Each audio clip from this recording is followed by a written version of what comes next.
وجه تسمیه تهران. در خصوص وجه تسمیه تهران روایتی وجود دارد که در بعضی آثار محققان و متقدمین آمده است. در این آثار گفته شده است که کلمه تهران عبارت است از ته به فتح ت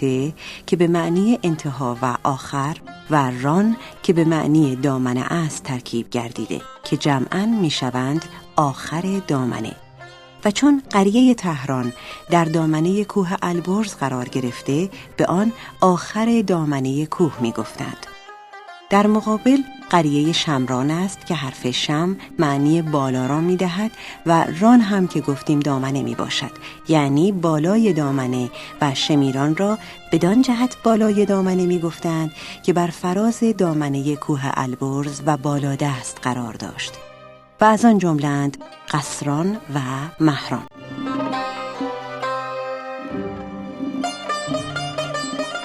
تاریخچه پیدایش تهران.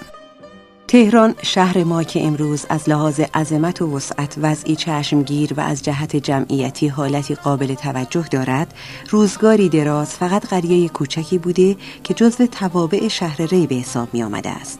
این قریه را پدران ما به ملاحظات جنگی و دفاعی در زیر زمین ساخته بودند تا دشمنان نتوانند بر آن دست یابند و به قول یاقوت هموی، یکی از تاریخ نویسان، خانه‌های ساخته شده در تهران روزگاران گذشته به مانند لانه مورچگان بوده است. بنا به نوشته‌های مورخان، همچون محمد قزوینی نویسنده کتاب آثارالبلاد، چون تهران کوچک در سر راه شهر ری قرار داشته و هر چند یک بار از این راه کاروان‌هایی می‌گذشته است، این قریه مرکز چپاول و غارتگری بوده و راهزنان و غارتگران که در این قریه زندگی می‌کردند، غالباً قافله‌ها و کاروان‌هایی را که از نزدیک تهران عبور می‌کردند، مورد دستبرد و غارت قرار می‌دادند. و همین قریه کوچک با ساکنانش که اکثراً ماجراجویان چپاولگر بودند، گاه و بیگاه مورد تجاوز و هجوم قبایل و زورمندان دیگر قرار می گرفتند که خیال تصرف این محل را داشتند.